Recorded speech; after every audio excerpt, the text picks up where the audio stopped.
ANI రిపోర్ట్ని బట్టి Indian air force operation Sindoor తర్వాత ఇజ్రాయెల్ నుండి చాలా పెద్ద సంఖ్యలో ర్యాంపేజ్ మిజైల్స్ని కొనబోతుంది. మీడియా రిపోర్ట్స్ని బట్టి ఫస్ట్ రోజు బహవల్పూర్, మురేత్కేల్లో ఉన్న జైషే మహమ్మద్, లష్కరే తైబా టెర్రర్ గ్రూప్ల హెడ్ క్వార్టర్స్ని ధ్వంసం చేయడంలో ఈ మిజైల్స్ని కూడా వాడింది. Air force Sukhoi, MiG-29, Jaguar జెట్స్లో కూడా ఈ మిజైల్స్ని డిప్లాయ్ చేసింది.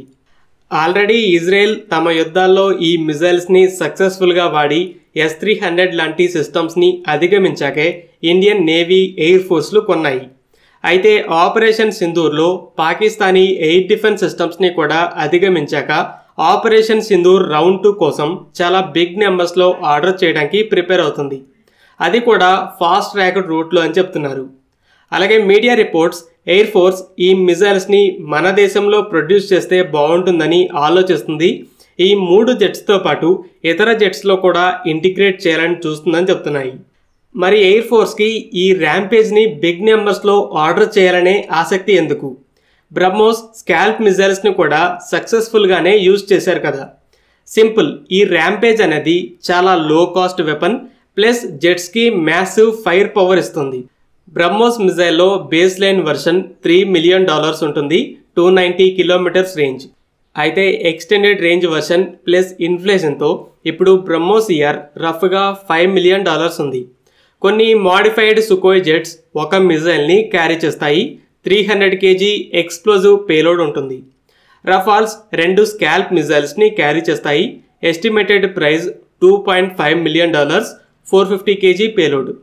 ఈ 2 air launched cruise missiles 2.5 tons, 1.3 tons weight ఉంటాయి.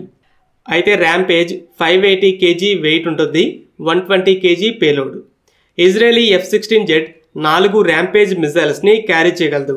సుకోయ్ చాలా పెద్దది కాబట్టి కనీసం 6 మిసైల్స్ని క్యారీ చేస్తుంది. MiG-29 జాగ్వార్లు అయితే 4 మిజైల్స్ని క్యారీ చేయొచ్చు. ఇజ్రాయెల్ తమ రాకెట్ లాంచర్స్లో ఉన్న ఎక్స్ట్రా రాకెట్ని ఫైటర్ జెట్స్లో ఫిట్ చేసింది. దాన్నే ర్యాంపేజ్గా పిలుస్తుంది. ఈ రాకెట్ కేవలం $300,000 ఉంటుంది.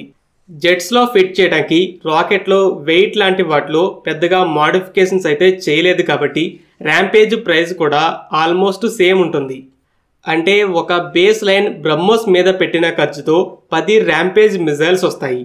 స్కాల్ప్ మిజైల్కి బదులు 8 వస్తాయి. పైగా ర్యాంపేజ్కి కూడా 250 కిలోమీటర్స్ వరకు రేంజ్ ఉంది. ఎయిర్ డిఫెన్స్ సిస్టమ్స్ నుండి సేఫ్ జోన్లో ఉండే ఫైర్ చేయొచ్చు. అలాగే 120 kg అనేది decent warhead weight. General purpose blast ఫ్రాగ్మెంటేషన్తో పాటు పెనిట్రేషన్ వార్హెడ్ని కూడా క్యారీ చేయగలదు. So small aircraft hangars, bunkers లాంటి అండర్ గ్రౌండ్ టార్గెట్స్ మీద కూడా వాడచ్చు. సింపుల్గా చెప్పాలంటే బ్రహ్మోస్ స్కాల్ప్ లాంటి మిజైల్స్ని పెద్ద సైజు హై వాల్యూ టార్గెట్స్ మీద వాడతారు. అయితే ఒక ఫైటర్ జెట్ మల్టిపుల్ ర్యాంపేజ్ మిజైల్స్ని ఎక్విప్ చేసుకొని వేరు చోట్ల ఉన్న స్మాల్ సైజు టార్గెట్స్ని నాశనం చేయగలదు. అలాగే ఒకవేళ పెద్ద సైజు హై వాల్యూ టార్గెట్ అయినా మల్టిపుల్ మిజైల్స్ని ఫైర్ చేయొచ్చు. 120 kg పేలోడ్తో 4 మిజైల్స్ని ఫైర్ చేసిన బ్రహ్మోస్ స్కాల్ప్లతో సమానమైన ఇంపాక్ట్ ఉంటుంది. అలాగే సగం కన్నా తక్కువ ఖర్చు అన్నట్టే. ఈ missile accuracy 10 metres CEP, 10 metres రేడియస్తో సర్కిల్ గీస్తే అందులోనే పడుతుంది. ఎయిర్ ఫోర్స్కి ఏదైనా కొత్త వెపన్ ఇంటిగ్రేట్ చేయాలి అంటే ఫస్ట్ సెలెక్ట్ చేసేది సుకోయ్ని. నేవీ తమ MiG-29K జెట్లో కూడా ఇంటిగ్రేట్ చేసింది కాబట్టి ఇంటిగ్రేషన్ ఖర్చు ఉండదని ఎయిర్ ఫోర్స్ కూడా MiG-29 జెట్స్లో డిప్లాయ్ చేసింది. తర్వాత జాగ్వార్ అనేది ఒక డెడికేటెడ్ ఫైటర్ బాంబర్. పూర్తిగా గ్రౌండ్ అటాకే కానీ ఎయిర్ టు ఎయిర్ కాంబాట్లో సెల్ఫ్ డిఫెన్స్ మాత్రమే ఉంటుంది. కానీ గ్రౌండ్ అటాక్కి జాగ్వార్ అనేది ఓల్డ్ ఎయిర్ ఫ్రేమ్. 8 దగ్గర long range air defence systems ఉన్నాయి కాబట్టి సర్వే అవడం కష్టమని ఎమర్జెన్సీగా ఒక లాంగ్ రేంజ్ స్ట్రైక్ వెపన్ని ఫిట్ చేసింది.